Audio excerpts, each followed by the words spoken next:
Welcome to TLC for the Soul podcast, where soul meets spirit. You have entered into sacred space. I'm your host, Tammy Lynn Chambers, and I'm here to help you shine. Now let's get going on this podcast journey.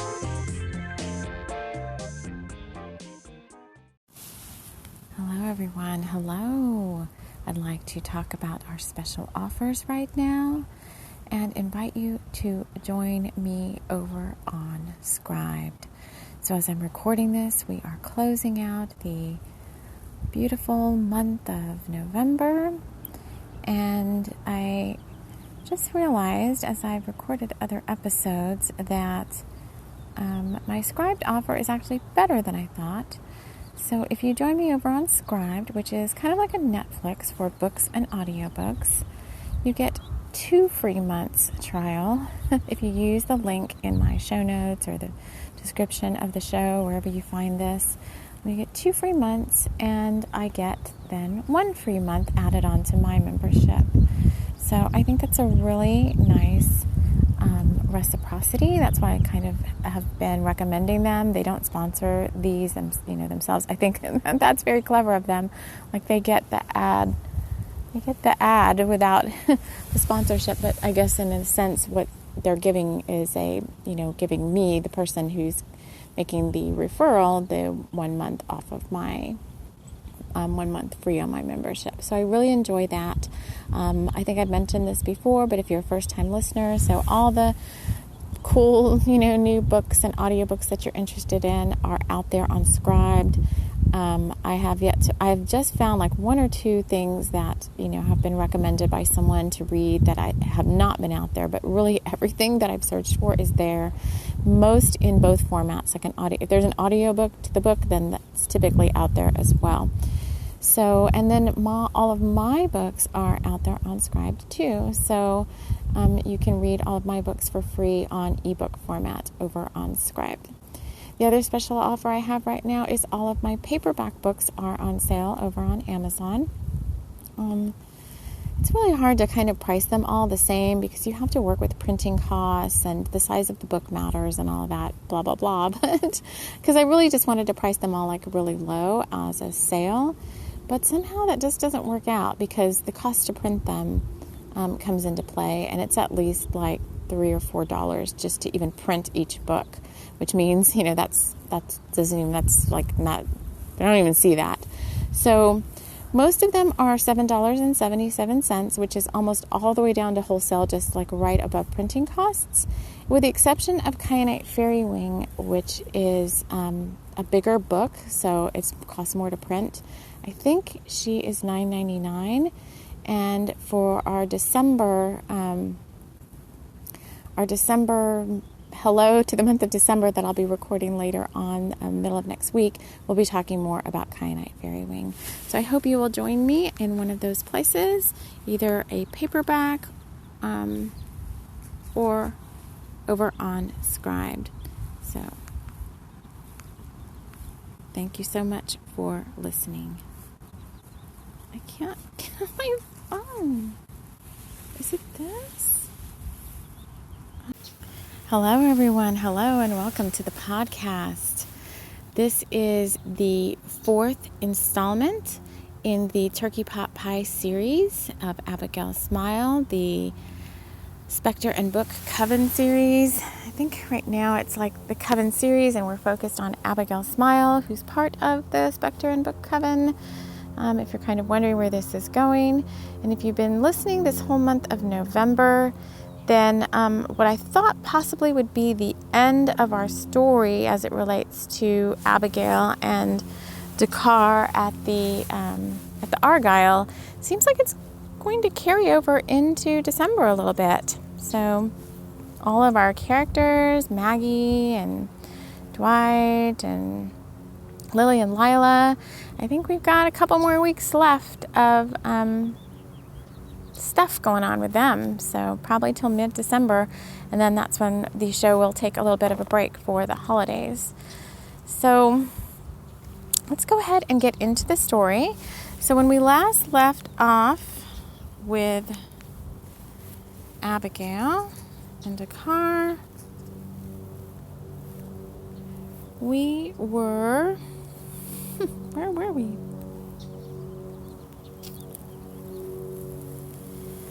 We were on chapter 10, and that was, oh my goodness, I don't even remember now. So let's just, I'll go back and look at that. Oh my gosh, so many bloopers today. Let's just move on to chapter 11, Little Lessons All in a Row. And maybe while there's a plane flying overhead, so maybe while we're doing that, I'm going to just quickly look back to chapter 10 while you all get into sacred space. How's about that? How's about you get yourself some tea or coffee or something just to relax. You know, we always take a deep breath together, so let's do that now.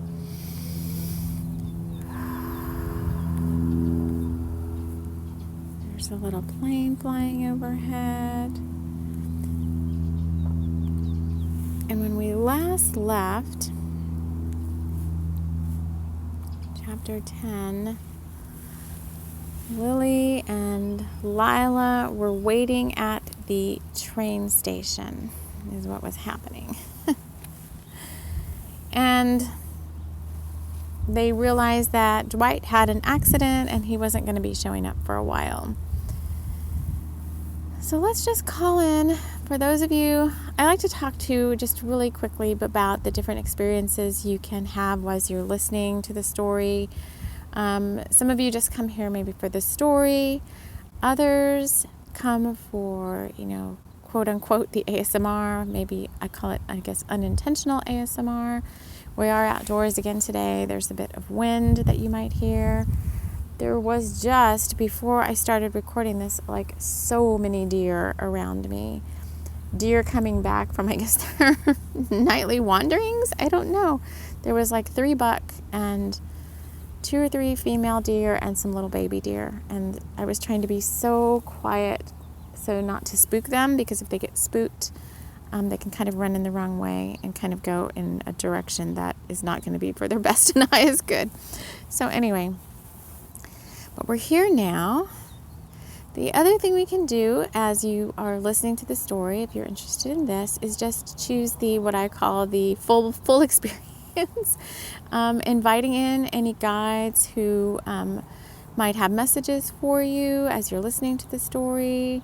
Just putting yourself somewhat into a meditative, calm state of receptivity where, you invite in visions or things to come to, because there's a lot of metaphors sometimes in these stories too. And so you may just, something may come to mind, or your guides may present themselves to you and share something with you as you're listening, if you choose that sort of receptive state.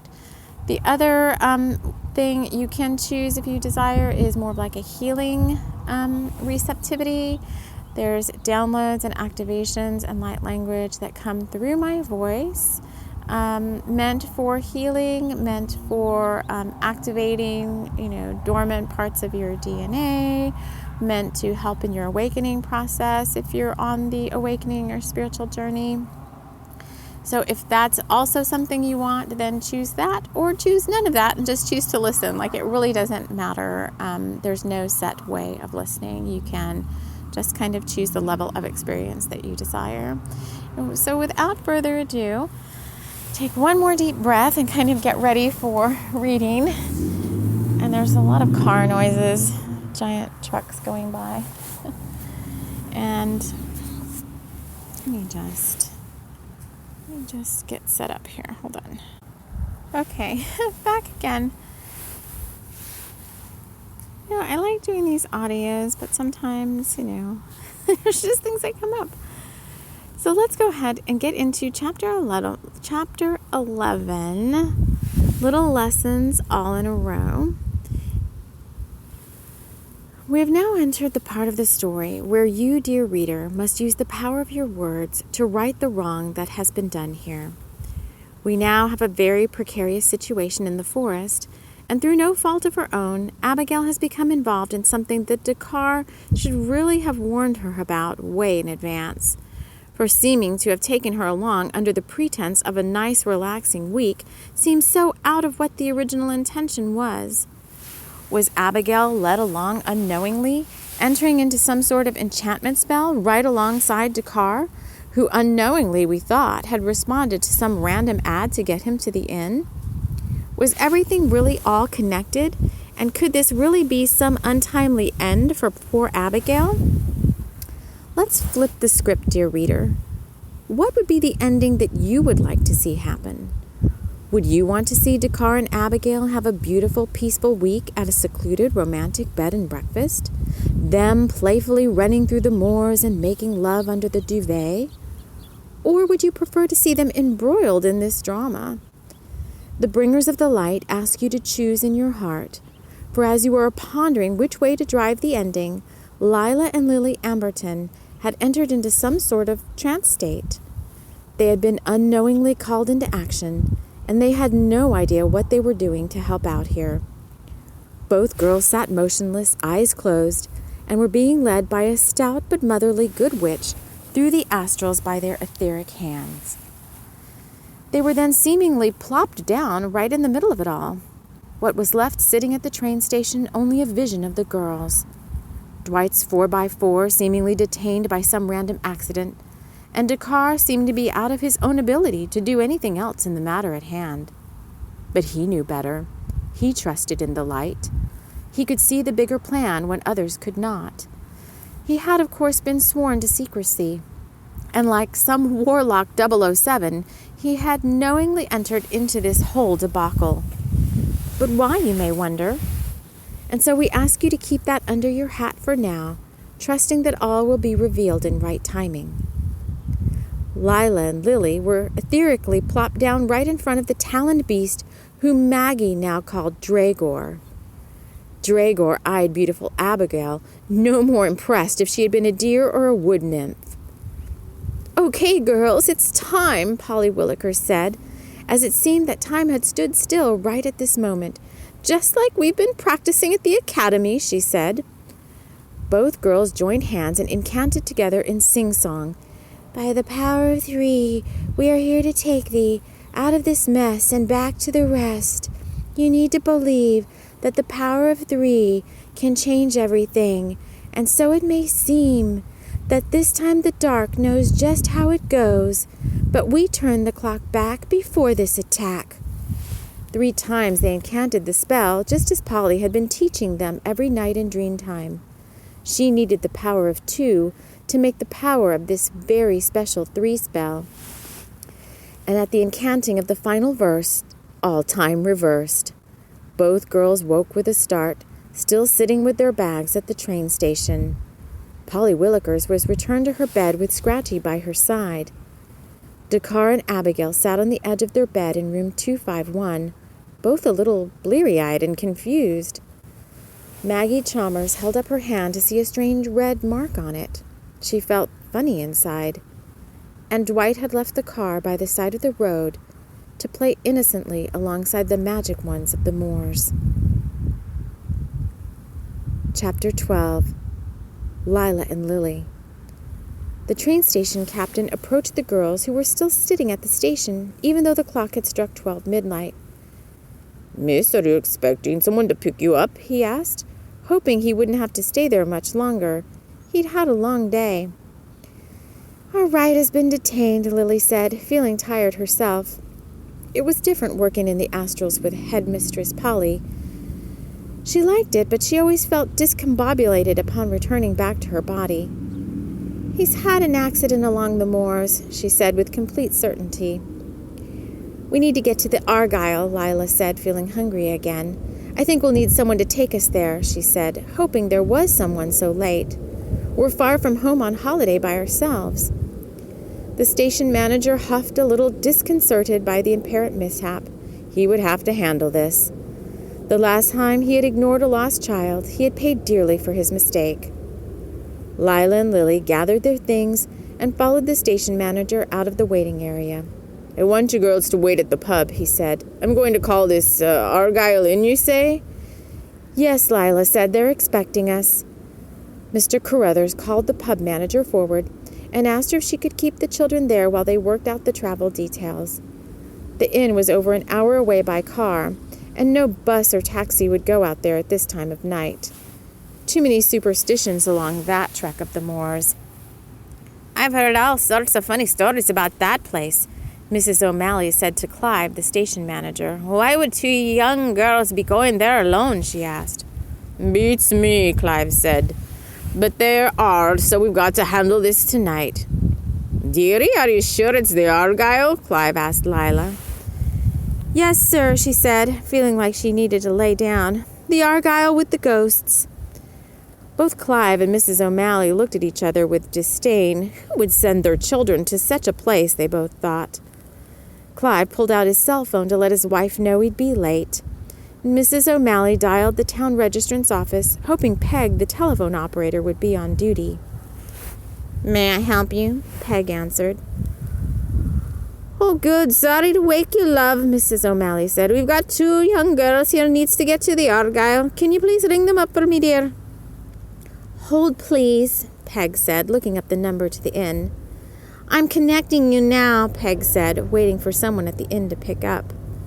"Argyle?" Mellie's sleepy voice said on the other end. "You're on with the Argyle," Peg said, disconnecting herself from the call. "We've got two little girls here. Says you're supposed to be frequenting your establishment tonight, dear," Mrs. O'Malley said. "They said the ride's been detained." "Oh, hell," Mellie said into the phone while also yelling out her bedroom door to Callie. "Dwight's gotten himself into something," she said to Collie, who was putting up the clean dishes. "We'll send someone right away," Mellie said. "I hope they're okay," she asked, more than needing to know. "They seem fine, dear, just sleepy. You should let their parents know," Mrs. O'Malley said, eyeing both girls who had lain down in the nearest booth and were already fast asleep. "I expect there'll be some explaining to do," she said. "We'll take care of it, ma'am," Mellie said, silently cursing Dwight. What in holy heck had happened to him, she wondered. He was definitely going to have some explaining of his own to do. As Mellie disconnected the call, she reached for her cell to dial Dwight. He answered after several tries, and what Mellie heard next chilled her to her very core.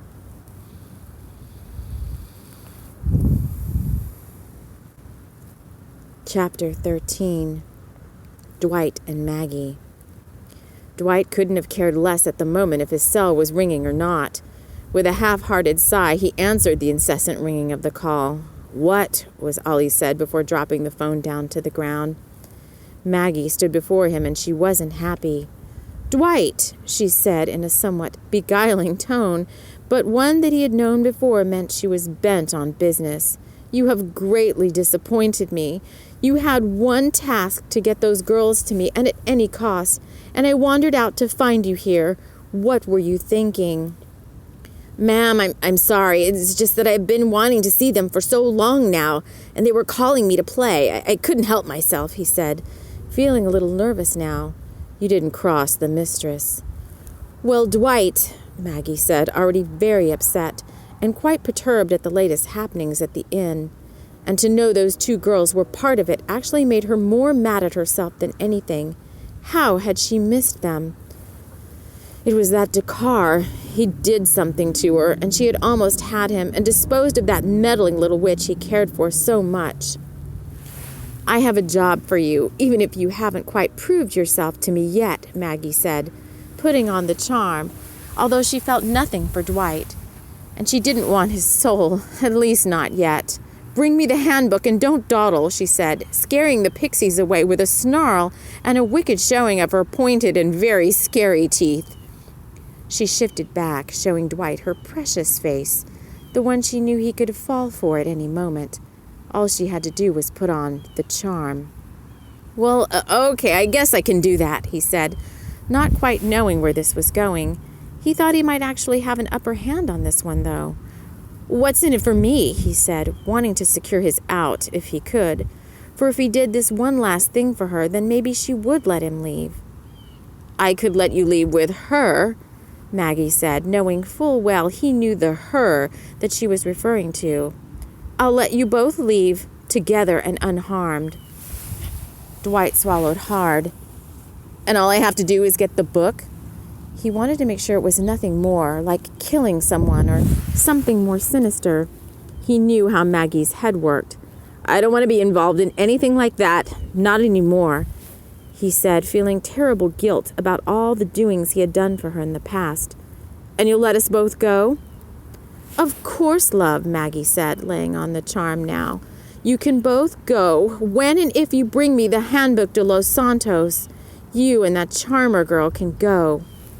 "Where do I meet you?" he said, feeling himself falling under her spell and almost unable to see clearly what she truly was now. She saved that for the kill. Or worse, the sucking someone dry of their very soul work she did when she was done playing with her unwitting victims. Dwight often wondered what it would take to capture and subdue her. He didn't know where her powers came from, but he wished he could find someone to help him get rid of the thing that had overtaken her, for he had known her before all this. The Maggie Chalmers he knew before would not have hurt anyone. He wished and hoped he could really help her in a good way. He at least had to try, and it wasn't going to be that Handbook de los Santos that would do the job. He had to find someone else, someone working for the light, someone stronger than her. "Okay, I'll do it," he said, a plan already forming in the deep recesses of his mind. "Beautiful darling, I knew you would," she said. "Meet me back in my chambers in 12 hours sharp, and don't come without the book. I'll know," was all she said, disappearing into the ethers.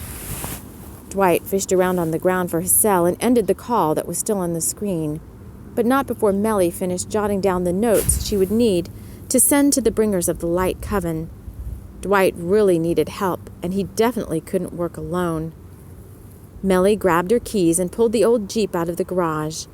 She would have to pick up these children on her own, but not before she made one stop to visit a very special person. She walked silently up the creaky staircase and to the old wooden cabinet. She deftly managed the old lock and, reaching in, pulled out the Handbook de los Santos, tucking it into her bag. She made her way out the back staircase and into the Jeep. Revving the engine, she tapped the address she needed into her Garmin, put the Jeep in drive, and prayed to her angels to please help her on this quest. If everything worked out, she would have everything that was needed before Dwight's 12 hours were up. Whew. It's getting very busy. So I'm going to stop there. That's actually 3 little pages or chapters. And I started to write the next chapter last night, and as I did, I was like, there's no way that this particular story, is going to finish over the next couple of days, which is usually there's the howling again. There's like howling. I don't know if I think it's coyotes. Anyway, sorry. I just have to kind of tell you or share with you what's around me. And maybe it'll come out in the recording. But anyways, I was writing last night's chapter. Oh my gosh, tongue-tied. Or maybe some of you were tongue-tied. As I was writing last night's chapter, I realized there's no way that this story is going to end in the next couple of days by the end of the month, is what I'm trying to say. And then Spirit kind of showed me like, no, we've got another couple of weeks to go for this one. So this is a pretty hefty little story between all of these people that are here. And I'm really interested to kind of see where it's going. Oh my God, surely you can hear that. It's so loud. It's got to be coyotes because there's too many of them all howling at the same time. So those are some spirit animals coming through for you. Definitely the deer. There was more than I've ever seen, like with me this morning, like 3 buck in a row. That's very divine masculine. So I was really happy to see that. And then these coyotes howling in the background this whole time. Just very magical. And let me just share, since we're going into December with this story, I will just share a little sneak peek of the theme for December. And what I'm going to try to do at the beginning of every month is just come on kind of like with our theme for the month, our book of the month, because I have books out there that I like to have like a book of the month that we focus on in some alternate podcasts that don't necessarily have to do with the Abigail story. And so next month for December, we are going to get into Kyanite Fairy Wing, the Missing Shadow books, as our December story. And the theme of the month I already know is going to be Believe. So I have a just a little bit of an intro that I'll be sharing in that podcast, along with a lot of the just magical backstory of that book. And so hopefully you'll join me for that. And maybe we'll do a little bit of pulling some cards or something kind of fun, and try to figure out how to do that in the realms of a podcast. I haven't kind of figured that out yet. I think I may do that and maybe a companion video over on my YouTube with the cards, something like that. So we shall see. So I'm going to go ahead and leave us here. And thank you all for joining me. And I don't know what that was. There's a lot of weird things in this audio. So if you're just having kind of a funny time right now, like I'm recording this around the Gemini lunar eclipse, like the day before. So just kind of all sorts of magical, kind of interesting things to watch out for as you listen to the podcast this time. I'm going to release our guides now, and I'm going to thank everyone who was with me on this particular little podcast journey. And always, if there's comments or things that have come up for you during the podcast, your own interpretations of maybe what you heard or what in the story or what you heard around you that could help others out, leave those in the comments of either the video, if you're finding this over on YouTube, or some places that the podcast is at, you are able to comment. And if not, then just join us over on Instagram, either at TLC Books, which is where I post the page-a-days, or you can join me over on TLC for the Soul, which is kind of more the overarching umbrella of all the work that I do. And we have, talks about awakening over there, and I post channelings and cards and all sorts of fun stuff on that place. So until next time, we will see what's going to happen with this Handbook de los Santos. Oh, there comes another baby deer. She's a little baby. She's going in front of me. More deer. Oh, she's so cute. She's going home by herself. Oh, she's not with anybody. She's pretty bold. Usually they go with their mamas, and she's alone. So we will see what's going to happen with this Handbook de los Santos. I'm really excited. And we will see you all again in the next episode. Take care.